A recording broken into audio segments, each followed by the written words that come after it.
제가 작년에 우리가 좀 익숙하게 알고 있는 영화일 텐데요. 극한 직업이라는 영화에 보면 이런 장면이 있습니다.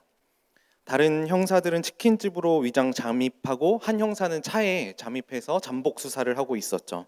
그러다가 차에 있는 형사가 범인을 발견합니다. 다른 형사들이 치킨을 파는데 정신이 없어서 전화나 무전을 받지 못하고 그러다 이제 혼자 범인을 쫓으러 간 거죠. 그러다가 사거리가 나오게 됩니다. 그리고 사거리에서 범인이 어디로 간지 몰라서 그 범인을 놓치게 되죠. 그리고 영업이 끝난 치킨집으로 다시 돌아와서 영업이 끝난 그 형사들을 향해서 하소연하는 거죠. 그 형사가 이렇게 얘기합니다. 이 사람이 얘기했던 건데, 이무배, 범인의 이름이에요. 이무배 나타났습니다. 다른 형사들이 그래서 여기 물어봤어요. 이어서 얘기하죠. 쫓아갔죠. 혼자서. 그런데 양갈래길이 나오네요. 어느 방향인지 참담하고 막막했던 그 순간을 아시냐고요? 라고 이 사람이 얘기했습니다. 범인을 놓쳤을 때의 그 참담함, 속상함, 형사의 기본 직무를 잘 감당하려고 하다가 잘 안 된 거잖아요. 얼마나 속상했겠어요. 그런데 치킨집에서 고생한 다른 잠입 형사들의 입장을 다시 좀 돌려서 생각해보면 사실 그들도 굉장히 고생했습니다. 놀지 않았죠. 그래서 치킨을 팔았던 그 형사들은 이렇게 얘기합니다. 180도 기름에 데이고 칼에 베이고 아직도 쓰라려. 어떤 형사는 하루에 양파 4자루, 마늘 5자루, 파 35단씩 까보셨어요? 매일이 화생방입니다. 이한이는 이렇게 얘기했어요. 234만 원 오늘 하루 매출액이야. 한 테이블에 3만 원이라고 하면 내가 오늘 몇 테이블 세팅했을까? 이한이 같죠? 똑같지 않았나요?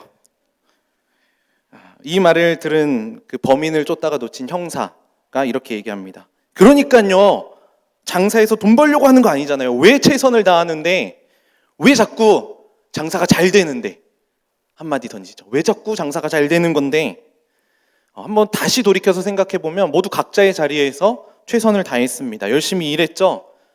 오늘 주제에서 얘기하는 나태한 사람은 없었습니다. 그런데 우리는 너무나 잘 알고 있죠. 누가 본연의 임무에 충실했는지. 그래서 이 극한 직업이라는 영화 자체 내에서도 형사 본연의 업무에 충실하지 못한 그 모습을 좀 웃기게 표현하는 것을 볼 수 있습니다.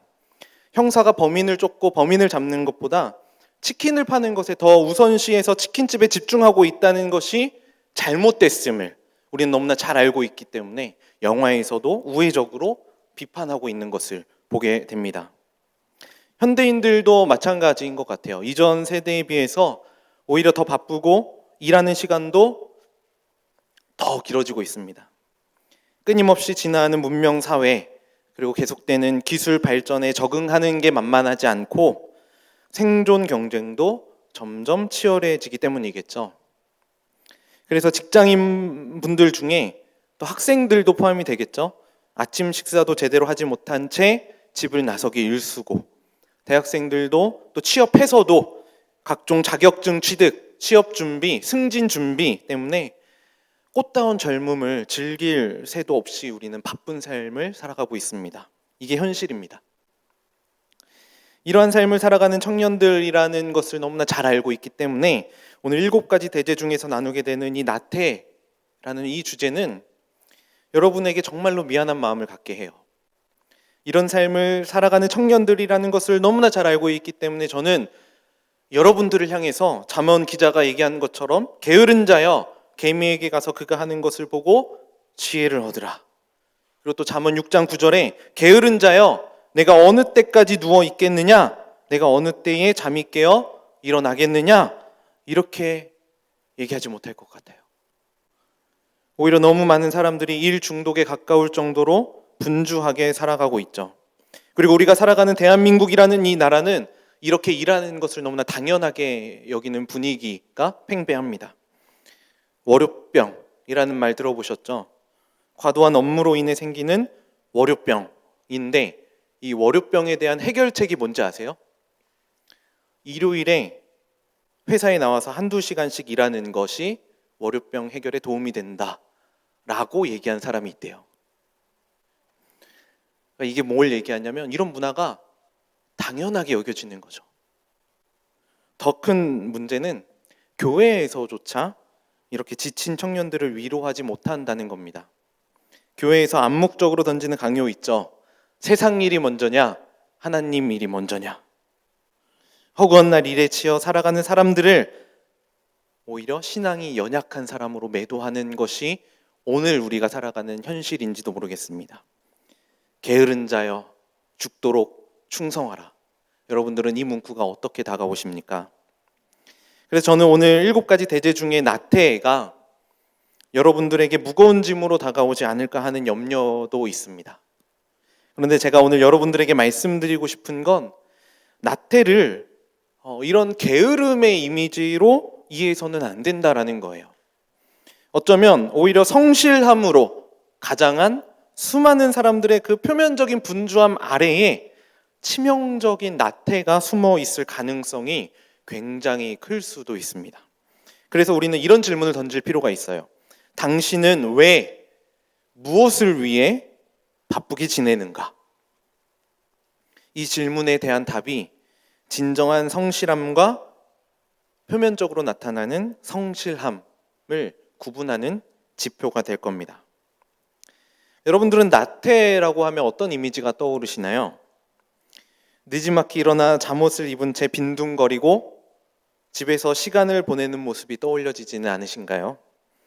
설거지거리를 싱크대에 가득 내팽겨쳐두고 소파에 비스듬히 누워 넷플릭스에서 뭘 볼까 한참 찾고 간보고 있는 그런 모습이 떠올려지지는 않으신가요? 아니면 인스타 검색에서 제공되는 추천 게시물, 짤 이런 거 끝까지 보면서 더 이상 추천하지 않을 때까지 보다가 이제는 카카오톡 프로필로 넘어가서 기억부터 Z까지 새롭게 업데이트된 프로필 사진이 무엇이 있나 이렇게 무기력하게 시간을 때우고 있는 이런 모습이 혹시 떠오르지는 않으신가요? 나태라는 단어는 영어로 슬로스라고 해요. 이게 사실 나무늘보를 뜻하는 말이죠. 그래서 우리는 나태를 몸이 굼뜨고 행동이 느린 모습으로 연상하고 움직이기 싫어하고 일어하기 싫어하는 것 정도로만 생각하기 쉽습니다. 나태가 우리가 그동안 살펴본 다른 대죄에 비해서 독특한 점이 한 가지 있는데 나태는 행하는 죄가 아니라 행하지 않는 죄라는 거예요. 어떤 흉악한 악을 행해서가 아니라 마땅히 행해야 할 것들을 행하지 않기 때문에 찾아오는 죄라는 거죠. 그래서 우리가 나태라는 것을 생각했을 때 하나님 앞에 무언가를 하지 않으면 굉장히 죄책감을 느낄 때가 많습니다. 그래서 우리에게 한 가지 구별이 필요한데 바로 이 구별입니다. 율법에 대한 나태, 복음에 대한 나태. 먼저 율법에 대한 나태를 좀 생각해 보려고 하는데 율법에 대한 나태는 뭘 얘기하는 걸까요? 먼저 이 율법이라는 걸 생각해 봅시다. 율법이 우리에게 얘기하는 건 이런 겁니다. 이렇게 행해라. 이렇게 해. 그러면 살리라. 이게 이제 율법이죠. 그리고 그렇게 행하지 않는 것을 향해서 죄라고 규정합니다. 그래서 우리는 굉장히 불편해하죠. 이걸 오늘날의 우리의 상황으로 바꿔서 얘기해 보면은 예배에 집중하지 못하는 것, 헌금하지 않는 것, 열심히 섬기지 않는 것, 이런 것들. 그래서 우리는 이런 것들을 하지 않을 때 마땅히 해야 될 것 같은데 하지 않을 때 죄책감을 느끼는 거예요. 그리고 우리는 그렇게 하지 못하는 사람들을 향해서 게으르다, 저 사람 나태하다 이렇게 얘기를 하죠. 제 개인적인 얘기를 좀 해보자면 제 자랑인데요. 전 어려서부터 성실하다라는 칭찬을 항상 들어왔습니다. 성실 써있지 않나요, 얼굴에? 성실의 아이콘 접니다. 근데 저는 사실 이 성실하다라는 얘기를 듣고 싶지 않았습니다. 싫었어요. 그리고 제 아이가 있는데 제 아이를 성실한 아이로 키우고 싶지가 않아요. 아이한테 성실하다고 칭찬해주고 싶지 않은 거죠. 왜 그런지 아세요? 먼저는 이게 성실하다라고 인정받았잖아요. 사람들한테. 제 자신을 향해서 인정을 그렇게 받았으니까 조금 더 흐트러진 모습을 다시 보여줄 수가 없는 거예요. 스스로 자책하는 거죠. 다른 사람들 이렇게 열심히 사는데 다른 사람들 이렇게 힘들게 살고 있는데 나는 지금 뭐 하고 있는 거지? 나는 지금 성실하지 못하다고 있다는 것. 다른 사람들이 나를 성실하지 못하다라고 바라보고 있을 거야 라는 생각에 제 자신 스스로 실망하는 거죠. 그리고 또 성실하다라는 말을 자주 들은 사람의 특징은 다른 사람을 판단할 때 나를 기준으로 해서 판단한다라는 거예요. 내가 생각하는 기준에 못 미치는 사람들을 향해서 정죄하는 거죠. 그리스도인이라면 이 정도는 지켜줘야 되는 거 아니야? 사람이라면, 인간이라면 이 정도는 해야지. 그래서 큐티하지 못하는 사람들 향해서 정죄하고, 예배에 지각하는 사람들 향해 정죄하고, 주일에 빠지는 사람들, 심지어 약속에 늦는 사람들을 향해서 비판합니다. 비난합니다. 정죄합니다. 그래서 성실하다는 칭찬, 사실 저에게는 그렇게 좋은 칭찬은 아닙니다. 듣고 싶지 않습니다. 그리고 이게 율법에 대한 나태인 거예요. 율법이 정해놓은 기준이 있잖아요. 율법이 정해놓은 기준에 근거해서 그렇게 하지 못하면 정죄하는 거죠. 그런데 여러분, 오늘 7가지 대제에서 얘기하고 있는 나태는 율법에 대한 나태가 아니라는 겁니다. 율법에 대한 나태가 아니라 복음에 대한 나태라는 것을 기억해야 합니다. 복음에 대한 나태는 무엇일까요? 먼저 복음을 좀 생각해 봅시다. 율법은 이렇게 행하라, 그러면 살 거야, 이거였는데 복음은 뭘까요? 내가 너를 위해서 다 했어, 그러므로 너는 구원받을 것이다. 이게 복음이죠. 내가 다 했어, 예수님이 다 하신 거죠. 그래서 너는 구원받을 거다. 이게 복음입니다. 우리에게 달려있지 않다라고 얘기를 하죠. 구원을 위해서 우리는 무언가 하지 않아도 됩니다. 그렇다면 복음에 대한 나태에는 무엇을 말하는 걸까요? 방금 얘기했던 이 복음, 그 복음의 본질을 잊게 만드는 거죠. 그리스도께서 나를 위해 십자가에 죽으시고 우리는 그 십자가로 인한 구원의 선포의 영향 아래 사는 사람들인데, 이 사실을 잊게 만들어서 더 이상은 복음을 위해 살지 않게 만듭니다. 그리고 이렇게 복음을 위해 살지 않는 게 오늘 7가지 대지에서 얘기하고 있는 나태라는 거예요. 그래서 하나님이 하신 일에 감사해 율법에 순종하는 게 아니라 율법에 순종함으로 하나님을 기쁘시게 하려고 합니다. 이거를 잘 마음에 한번 새겨보세요. 하나님이 하신 일에 감사해서 율법에 순종하는 게 아니라 율법에 순종함으로 하나님을 기쁘시게 하려고 한다는 거예요. 하나님이 이미 하신 일에 감사해 율법에 순종하는 것, 그리고 율법에 순종해서 하나님을 기쁘시게 하는 것은 마음가짐 자체가 다른 거죠. 그런데 우리의 삶을 살펴보면 이런 실수가 계속 반복됩니다. 그리고 이러한 인간 본성에 의해서, 이런 인간 본성 때문에, 이런 인간의 악함 때문에 나태라는 죄가 7가지 대죄에 들어오게 된 것이죠. 나태가 7가지 대죄에 포함된 건 4세기에 사막 수도원에서 처음이었습니다. 그런데 나태가 나오게 된 배경이 참 재미있어요. 나태는 수도사들의 금욕 훈련으로부터 비롯되었습니다. 철저하게 자신을 복종시키려고 금욕 훈련을 과하게 한 거죠. 그래서 건강이 나빠지니까 미래에 대한 불안과 염려가 생기죠. 그리고 스스로 의기소침해집니다. 그리고 무기력한 상태에 빠지게 되죠. 금욕을 잘 훈련하면 영성이 그만큼 성장할 거라고 생각했는데 그만큼 성장하지도 않는 거예요. 그래서 우울에 빠지기도 하고 낙심하고 절망에 빠지게 되면서 수도하는 자리를 벗어나게 되는 거죠. 그래서 나태가 7가지 대죄 안으로 들어오게 되었다라는 겁니다. 참 아이러니하지 않나요? 철저하게 하나님 앞에 바르게 서보려고 시작한 금욕 훈련이었는데 오히려 심각한 나태의 자리로 나아가게 만들었다는 거예요. 여기서 우리가 한 가지 생각해 볼 수 있는 건, 우리가 무엇을 하지 않기로 결심했다, 나 이거는 안 할 거야, 이건 죄니까 안 할 거야 라고 한다고 해서 될 문제가 아니라는 거예요. 유튜브, 넷플릭스 이런 걸 보면은 포스터나 썸네일만 보더라도 건전해 보이지 않는 드라마, 영화들 굉장히 많이 있습니다. 여러분, 그거 안 본다고 결심해서 안 봐지던가요? 절대 안 되죠, 사실. 인간의 죄성이 우리를 가만히 놔두지 않습니다. 그래서 많은 수도사들이 해도 되지 않는 내 몸을 쳐서 나를 복종시켜서 금욕하려고 했는데 결국에는 경건 생활의 실패, 나태의 모습으로 전락해 버렸다라는 것입니다. 그래서 사막 수도사였던 에바그리우스라는 사람은 나태라는 죄를 우리의 영혼을 무기력하게 만드는 영혼의 병이라고 규정했습니다. 겉으로 드러나진 않지만 우리의 영혼을 낙담하게 만드는 너무나 큰 죄라는 거죠. 무엇보다 하나님을 향한 그 마음을 무너뜨리게 만들기 때문에 나태는 가장 무서운 죄 중에 하나라고 할 수 있습니다. 조금 전에 나태가 가진 이 특성이 행하는 죄가 아니라 행하지 않는 죄라고 그랬죠. 그런데 이거를 조금만 더 깊이 생각해 보면, 그리고 또 나태가 들어오게 된 그 배경들을 우리가 조금 더 생각해 보면, 나태는 단순히 행하지 않은 수동적인 게 아니라 선을 행하지 않으려는 능동적인 성격이 있음을 또한 발견하게 됩니다. 예를 들어서 우리가 지금 영상으로 예배를 드리는데 잠옷 차림으로 소파에 누워서 예배를 드리고 있는 나의 모습을 내가 발견했다라고 해봅시다. 그런데 그 상황을 개선하려고 하지 않아요.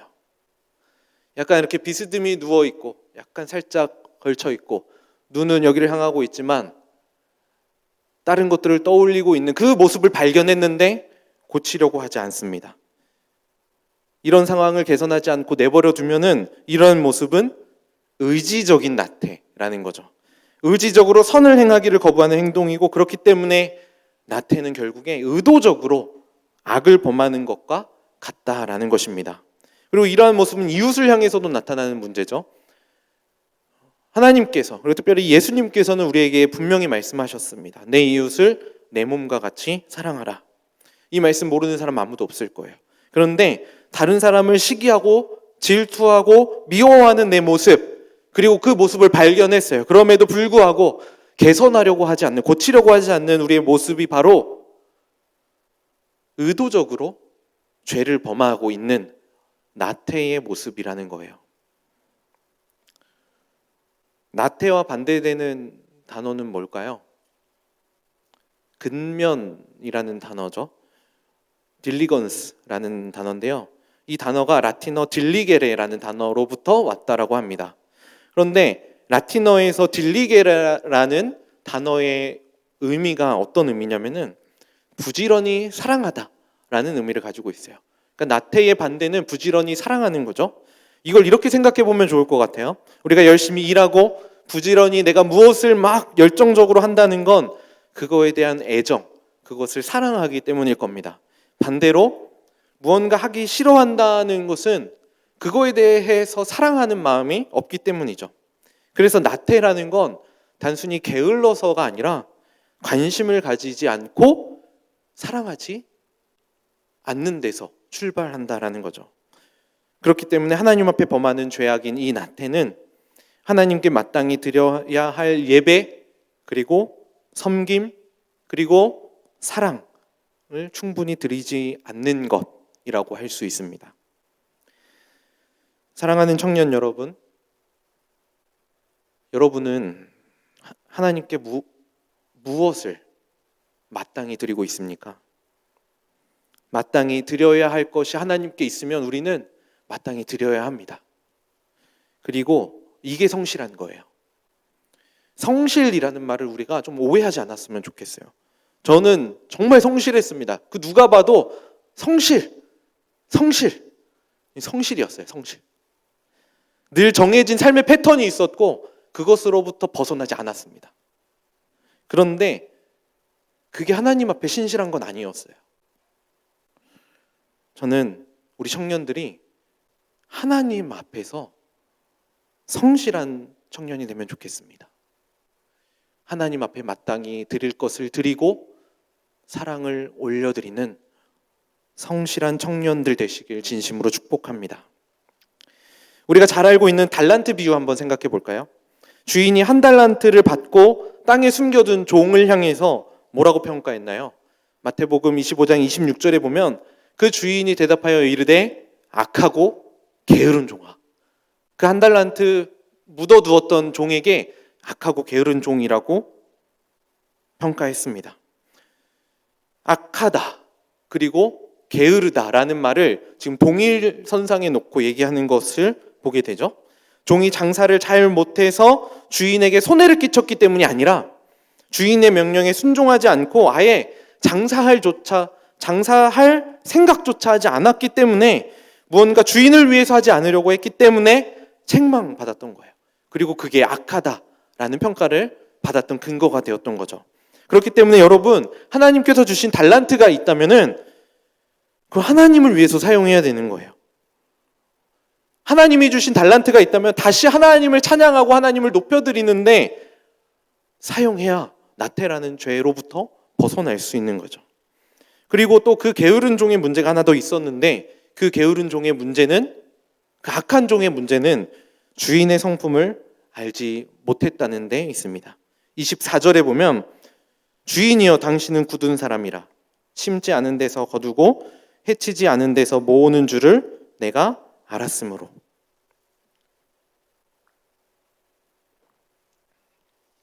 주인을 향해서 당신은 굳은 사람이라 심지 않은 데서 거두고 해치지 않는 데서 모으는 줄을 내가 알았기 때문에 그렇게 했습니다 라고 얘기를 했습니다. 나태는 무언가 하지 않은 것 자체가 아니라 하나님을 향한 무지에서부터 시작한다는 것, 우리는 기억해야 합니다. 그래서 우리는 하나님 알아야 돼요. 그리고 하나님이 나에게 주신 은사가 무엇인가 깨달아야 하고 그것을 개발할 필요가 있는 것이죠. 그리고 또 하나의 특징을 발견할 수 있게 되는데요, 나태한 사람일수록 혀가 분주합니다. 변명할 거리가 늘어나는 거죠. 게으른 종만 보더라도 말이 제일 많아요. 5달란트 받고 2달란트 받았던 종은 5달란트 주셔서 5달란트 남겼습니다. 2달란트 주셔서 2달란트 남겼습니다. 이 말밖에 없거든요. 그런데 1달란트 받은 자는 계속 변명을 늘어놓습니다. 당신은 이런 사람이라서 내가 이렇게 했고요. 당신이 두려워서, 당신은 이런 사람이라 나는 두려워서 나는 이렇게 당신이 주신 것을 숨겼습니다. 변명하는 거죠. 잠언에 보면 이런 말이 있어요. 게으른 자는 길에 사자가 있다, 거리에 사자가 있다 하느니라. 그러니까 게으른 자는 이유를 계속해서 찾는 거죠. 길에 사자가 있고요, 거리에 사자가 있어서 제가 하지 못했어요, 할 수 없었어요, 말도 안 되는 변명을 늘어놓는 거죠.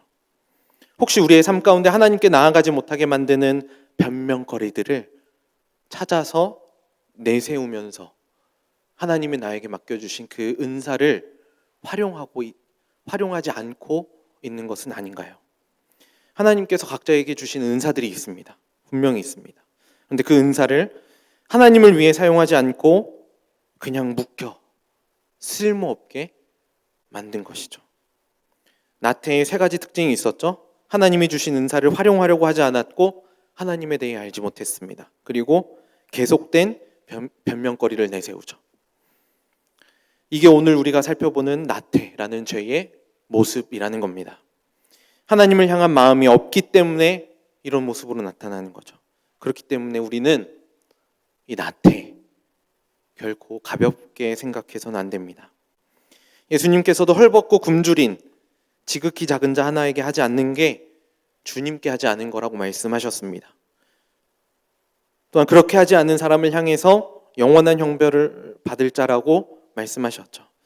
아까 우리가 보았던 마태복음 25장 달란트 비유에 맨 마지막에 가면 이렇게 얘기하셨어요. 이에 임금이 대답하여 이르시되 내가 진실로 너희에게 이르노니 이 지극히 작은 자 하나에게 하지 아니한 것이 곧 내게 하지 아니한 것이니라 하시리니 그들은 영벌에, 의인들은 영생에 들어가리라. 악을 행하는 것뿐만 아니라 마땅히 돌보아야 할 대상을 돌보지 않고 선을 행하기를 거부하는 것 자체가 나태라는 거예요. 하나님께서 단호하게 금지하고 계시는 심각한 죄가 바로 이 나태임을 우리는 기억해야 합니다. 그래서 우리가 여기서 마음 가운데 새겨야 할 것은 아무리 최선을 다하고 아무리 열심을 다했어도 목적을 상실하면, 목적을 잃어버리면 그것이 곧 나태라는 거죠. 다시 한번 여러분들에게 질문합니다. 여러분의 삶의 목적은 무엇입니까? 여러분들은 무엇을 위해 여러분의 마음을 쏟고 있습니까? 무엇을 위해 여러분들의 열정을 쏟고 있습니까? 오늘 우리가 함께 읽었었던 다니엘 본문에 등장하는 다니엘이 살고 있었던 시대, 이런 시대였습니다. 다니엘 6장 7절에 이제부터 30일 동안에 누구든지 왕 외에 어떤 신에게나 사람에게 무엇을 구하면 사자굴에 던져넣기로 한 것이니이다. 신에게나 사람에게나 무엇을 구하면, 기도하는 거죠. 예배하는 거죠. 그렇게 하면은 사자굴에 들어가게 되는 그런 시대였습니다. 다니엘이 너무 지혜로워 총리의 자리까지 순식간에 오르니까 그걸 질투하는 사람들이 많아졌죠. 그래서 다니엘을 고발하고 싶었는데 다니엘은 너무나 깨끗했습니다. 그래서 4절에 보니까 총리들과 고관들이 국사에 대하여 다니엘을 고발할 근거를 찾고자 하였으나 아무 근거, 아무 허물도 찾지 못하였으니 이는 그가 충성되어 아무 그릇됨도 없고 아무 허물도 없음이었더라. 너무 깨끗해서 찾아온 질투, 시기, 그것 때문에 왕에게 고발하는 내용이었죠. 그런데 다니엘은 깨끗했어요. 고발할 근거가 전혀 없었습니다. 다니엘이 이런 상황, 내가 기도하고 예배하면은 사자굴에 들어가고 모든 사람들이 나의 허물을 눈에 불을 켜고 찾고 있는 이런 상황, 다니엘이 뭐 한지 아세요? 다니엘이 뭐 했을까요? 다니엘은 전에 하던 대로 하루 3번 기도의 자리로 나아갔습니다. 6장 10절에 다니엘이 이 조서에 왕의 도장이 찍힌 것을 알고도 자기 집에 돌아가서는 윗방에 올라가 예루살렘으로 향한 창문을 열고 전에 하던 대로 하루 3번씩 무릎을 꿇고 기도하며 그의 하나님께 감사하였더라. 조서에 왕의 도장 찍힌 것을 알고 있었음에도 불구하고 다니엘은 기도했습니다. 너무 멋지지 않나요, 다니엘? 그거 알았어요. 다른 사람들이 나의 허물을 찾고 나 고발할 근거 찾고 있는 거 알았어요. 그리고 그거에 의해서 사자굴에 들어갈 거 알았습니다. 그럼에도 불구하고 다니엘은 창문 열고 전에 하던 대로 하루에 3번씩 기도했던 거예요. 한번 생각해 보세요. 기도하지 않아도 됐어요. 솔직히 자기의 생명이 지금 위태로운 상황이잖아요. 기도 몇 번 빼먹는다고 무슨 일 있을까요? 그리고 아무리 기도가 너무 하고 싶다고 할지라도 굳이 창문 열고 좀 은밀한 곳에서 하면 안 됐을까요? 그런데 다니엘은 이런 것으로부터 결코 타협하고 싶지 않았던 거예요. 내가 하나님 앞에 이렇게 기도하기로 작정했기 때문에, 내가 이 모습을 하나님 앞에 올려드리기로 결심했기 때문에 세상의 흐름, 세상의 가치관과는 절대 타협하지 않겠다라는 결단을 내렸던 것이죠. 그래서 다니엘은 그동안 내가 해왔던 하나님을 향한 마음으로부터 절대 나태해지지 않았습니다. 오히려 이러한 상황일수록 더욱더 하나님을 사랑하는 그 마음을 자신의 무릎으로 하나님 앞에 표현했었던 것입니다. 오늘 우리에게 필요한 게 바로 이 다니엘의 결단입니다. 오늘 우리가 살아가는 삶의 환경이 다니엘이 살고 있었던 시대와 너무 닮아 있는 것 같아요. 모여서 예배드리지 못하게 만들었습니다. 영상을 통해서 비대면이라는 용어를 정부에서 얘기할 정도로 영상으로 예배드리는 시대가 되었습니다. 그래서 우리는 어쩔 수 없이 이런 환경에 순응하죠. 어쩔 수 없으니까, 국가에서 모이지 말라고 하니까 나는 영상으로 예배드리면 집중이 좀 잘 안 되니까. 아니요, 여러분, 영상으로 집중이 잘 안 되면 더 잘 되게 만들어야죠. 자꾸 이런 것을 우리가 타협하지 않았으면 좋겠어요. 환경과 조건에 얽매이지 않고 우리가 하나님 앞에 바르게 나아가기로 결심했으면은 이 결심으로부터 나태해지지 않았으면 좋겠어요. 그렇게 하지 않는 것, 그게 게으른 겁니다. 그리고 그게 나태한 겁니다. 성실하고 신실하게 복음 앞에 납작하게 엎드리고 오늘 우리에게 주어진 시간들을 최선으로 하나님 앞에 기쁨으로 올려드릴 것을 찾는 것, 그리고 애써서 하나님 앞에 그것을 올려드리는 것, 그것이 오늘을 살아가는 우리가 가져야 할 삶의 태도인 것입니다.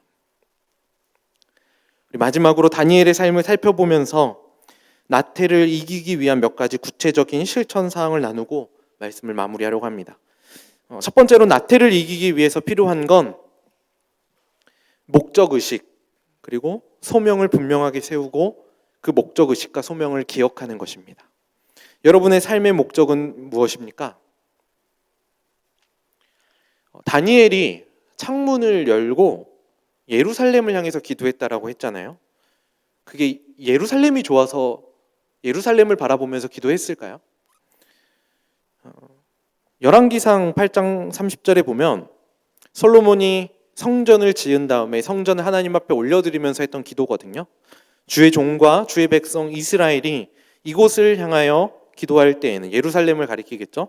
주는 그 간구함을 들으시되 주께서 계신 곳 하늘에서 들으시고 들으시사 사하여 주옵소서. 다니엘이 창문을 열고 예루살렘을 바라보았던 건 예루살렘이 좋아서가 아니라 하나님의 약속의 말씀을 기억했기 때문입니다. 그렇기 때문에 다니엘을 칭찬할 수 있는 건 하루 3번 다니엘이 기도했다는 것이 아니라 주어진 상황과 관계없이 여전히 하나님을 바라보았다라는 것이죠. 우리의 목적은 항상 우리의 삶의 주인이 하나님임을 기억하는 것입니다. 그리고 이 주인 되심을 기억하는 것, 하나님이 나의 목적이 되는 것, 이게 나태를 이기는 방법이라는 거죠.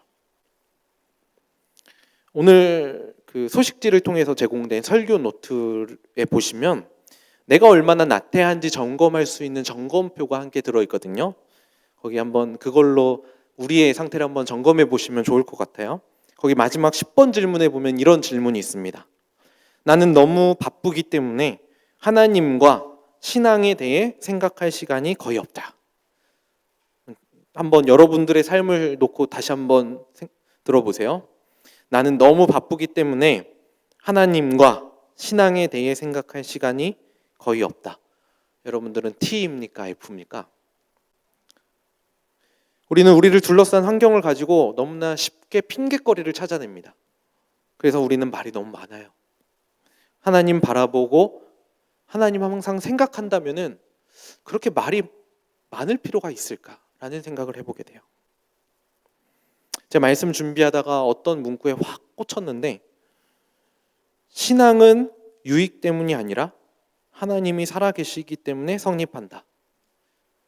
사실 별말 아니었거든요. 신앙은 유익 때문이 아니라, 당연하죠. 하나님이 살아계시기 때문이다. 당연히 하나님이 계시기 때문에 신앙이라는 게 성립할 수 있죠. 그런데 이 사실을 너무 잊고 살아가는 것 같아요. 하나님이 살아계신다라는 이 사실, 하나님이 우리의 삶을 인도하시고 함께 하신다는 것을 믿으면 우리에게 혹 불이익이 찾아올지라도, 또는 우리에게 조금 불편함이 찾아올지라도 하나님을 섬기기를 바꾸거나 모른 채 할 수가 없죠. 마찬가지로 나태해질 수가 없습니다. 하나님을 향한 사랑의 마음이 막 이렇게 불타오르는데 하나님을 향한 열심을 어떻게 감출 수 있겠어요? 막 이렇게 불타오르는데 무슨 말이 필요하겠어요? 그냥 나가면 되는 거지. 여러분, 다시 한번 하나님을 향한 마음, 그리고 하나님을 향한 열정 회복하시길 주님의 이름으로 축복합니다. 그리고 두 번째로,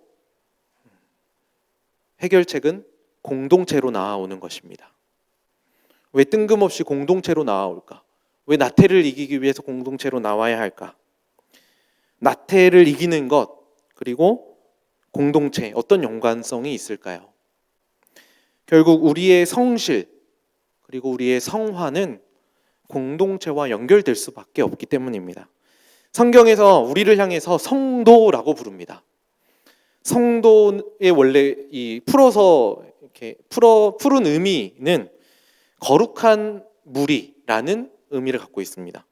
성도는 혼자서 하나님 앞에 성장할 수가 없어요. 공동체 안에서 함께 성장할 때 온전한 성화를 이룰 수 있습니다. 그러니까 이런 측면에서 공동체로 나오는 것을 거부한다면 나태 밖으로는 설명할 수가 없는 거죠. 이 청년연합교구라는 공동체로 나와오셔야 하고요. 그리고 또 우리 모두 함께 공동체로 나와오셔야 합니다. 끝나고 공동체 모임이 있죠. 여러분 기다리겠습니다. 여러분 개인적으로 거룩함 유지하는 거 가능할까요? 거의 아예 불가능합니다. 함께 말씀 나누고 또 함께 기도하며 나아갈 때 그 안에서 공동체적인 변화를 통해 우리는 하나님 앞에 바르게 성장할 수 있습니다.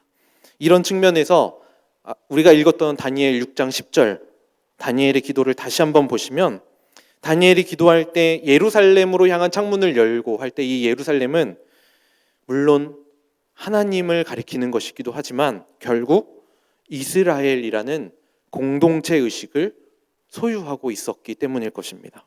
힘들 때, 내가 지칠 때, 이런 나를 올가매는 환경들이 나에게 찾아올 때 하나님을 함께 바라보고 있다는 동역자의 존재, 우리의 삶을 더욱더 열정적으로 살아가게 만드는 거죠. 그리고 마지막으로는 사랑하는 마음을 회복하는 것입니다. 첫 번째는 목적의식을 바르게 갖는 것이었고, 두 번째는 공동체로 나오는 것이고, 세 번째는 사랑하는 마음을 회복하는 것입니다.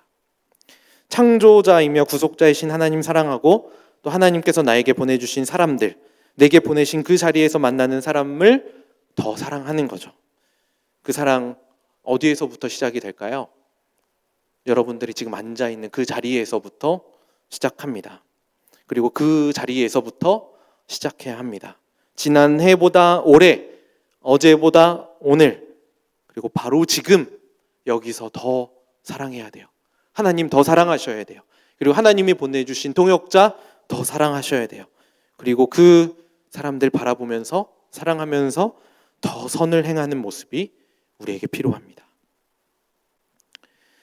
결국 오늘 우리가 살펴본 이 나태는 단순한 게으름이 아니라 우리가 해야 할 것들에 대한 부정 그리고 무관심입니다.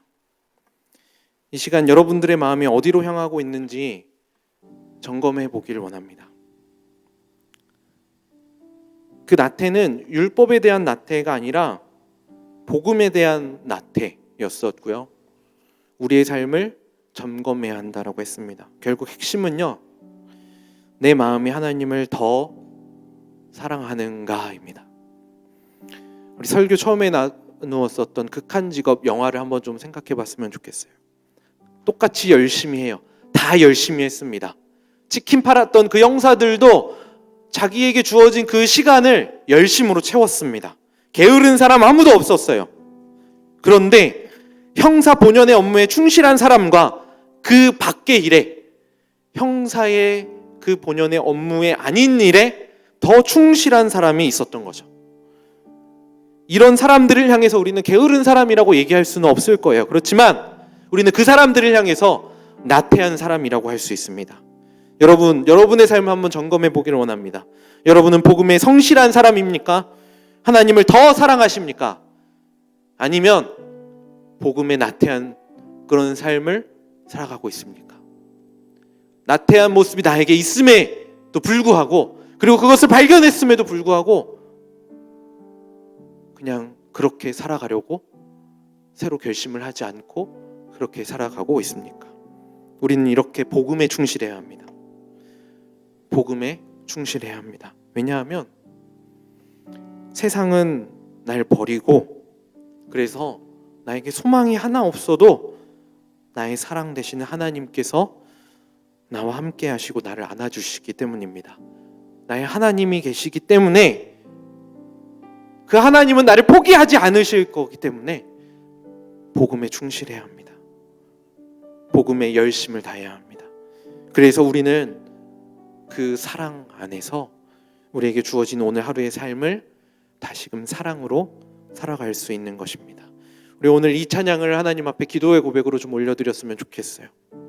세상 다 날 버리고 소망 하나 없어도 날 안아주시는 그 사랑 기억하면서 우리 하나님 앞에 우리 사랑을 고백하도록 하겠습니다. 빛이